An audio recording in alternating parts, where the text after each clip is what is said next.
We're diving into street photography today with three really amazing photographers, Deanne Fitzmaurice, Dotan Saguy, and Ed Kashi. Let's hear their secrets about how to capture street photography. Street photography for me is just, going out wandering on the streets without really an assignment and without a real purpose to the work. Yeah. To just go out and let things unfold. Really, capturing the essence of the place where you are. You can be doing this as a travel photographer or, just someone who's interested in elevating their craft of photography and getting comfortable being able to photograph people on the streets. And there's always that tricky thing of, do I ask them before I photograph them? Right. Do I photograph them and risk they might not like the fact that I photographed them? So there's this little dance that you do. And with these guys, I'm assuming you probably didn't approach them, right? You were just standing on the side there and they came by? Well, a lot of it is really becoming invisible. That's so Yeah. much what I do. I try to become invisible. So I try to become part of the scene, part of the woodwork. And that happens from spending time. Like I was here on this specific corner for at least an hour. Wow.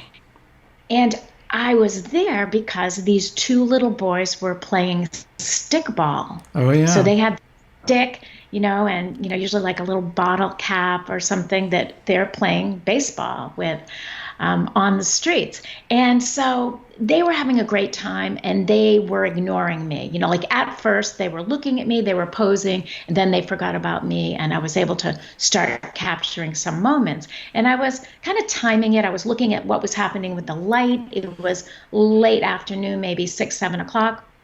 And sometimes there would be a great old classic car went by and was Yeah. kind of juxtaposing the different elements that were happening.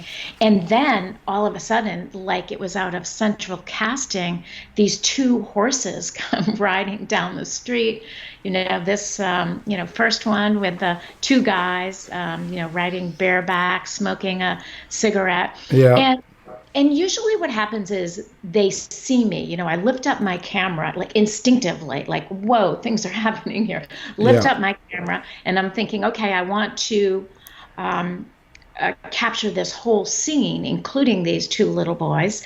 And they look at me. I think one of them looked at me and the other one was kind of just looking at where he was going. Yeah. And then usually I'll just maybe shoot a frame and then just wait, and they usually stop. They usually stop looking at me. Sometimes if they're continually staring at me and I really want to capture more of a natural moment where it doesn't look like the photographer is part of the scene, I want them to forget about me. I might just put my camera down for a minute Yeah. or just kind of look a different way, and then they're not aware of the camera. Yes. Yes, those are all important techniques to have down because that art of being invisible is something that Henri Cartier-Bresson perfected. I heard the story. I asked somebody who worked with him, and I thought, many times he might go up and ask permission. He said, absolutely not. He usually got the photograph before anybody even knew he was there. So that definitely is an art. A little bit more about Sure. becoming invisible. I try to travel light. I used to carry a fair amount of equipment with me, maybe two bodies. But when I'm out working like this, I try to just have one body with one lens and then a backup lens in a little Wow. pouch. So I try to travel really light, and that helps. You can move around easily, and you're not as intimidating looking. As someone who may be carrying a lot of equipment. Well, the layering you've got, again, you've got several photographs going on at once in different layers, which is really powerful. It gives a lot of dimension. It's, Thank you. Yeah, so this picture is also one of the early ones from that Venice project, and it was actually it won. I think it was one of the finalists for National Geographic Traveler Photographer of the Year award. It was the only black and white. They had like 11 pictures, and that was in 2016. And so this is also at Venice Beach, which is my favorite shooting spot here. And again, yeah, you're right. Layered geometry. This is textbook Cartier-Bresson. Cartier-Bresson loves geometry, loves layers. And not by accident. I mean, I study his work, and I love. He's been such an inspiration, obviously. Yeah.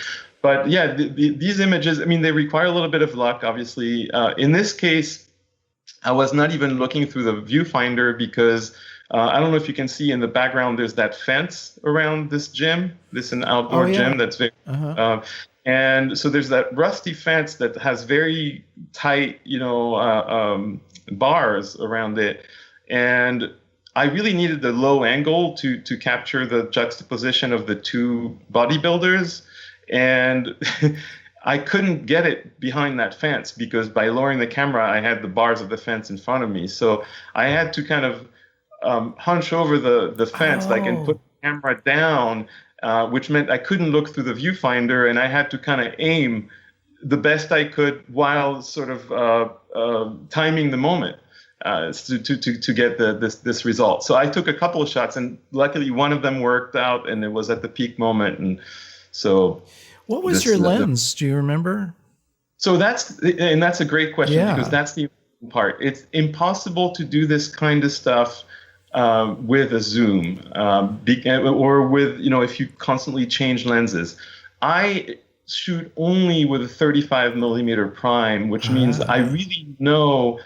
I have sort of engraved in my head exactly the angle that I get from it, and what distance gets me, how much is in the frame and how the frame is going to look like. So that meant in this picture, I didn't have to look through the viewfinder to really have a sense of what that was going to look like, because I only use the 35 on that camera. So that's it. You shoot with 35. That's it.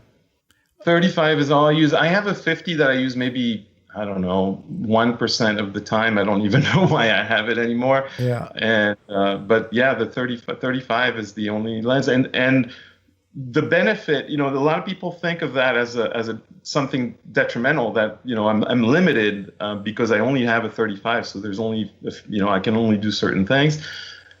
For me, it's actually a benefit, because I have the luxury of not even having to look through the viewfinder a lot of times. Agreed. To take it. And so which is not something you can do if you constantly change focal lengths. I love this image, the boy jumping over the junk that's burning. This has so many things going for it, Ed. Tell us what the story is, and then I'm going to ask you some questions about it. Because there's the guys in the background that you initially don't even see because of the smoke, but they're there. And the peak of the cathedral. I mean, okay, what's going on here? Is this in Ireland? Yeah, this is in Northern Ireland, in Derry, or Londonderry if you're Protestant. This was from my first personal project of any significance. I spent 3 years between 1988 and 1991 going back and forth between San Francisco and Northern Ireland. So I focused on the Protestant community in Northern Ireland. That was the focus of my project, because back then and even today, I'm always looking for either underreported stories or finding a unique angle into a story that we think we all know. Yeah. So in this, especially as an American back then, you heard about the IRA, you heard about the British military, you heard about the beleaguered Catholic minority, but you never really heard stories about the Protestant community. And the more research I did, and the more I came to learn about that community, I became enthralled with it, and I became enthralled with Ireland. This image was every summer they have what's called the marching season, sort of June, July, August, throughout the province of Northern Ireland, and they build these bonfires that they then set alight. And so this was, I think, the evening after when the bonfires were being lit. It's amazing. And these young kids were jumping over it. So I was fortunate enough to be in this place and get that moment. It's brilliant. It's always great having you guys with us. It means so much to me to have your support.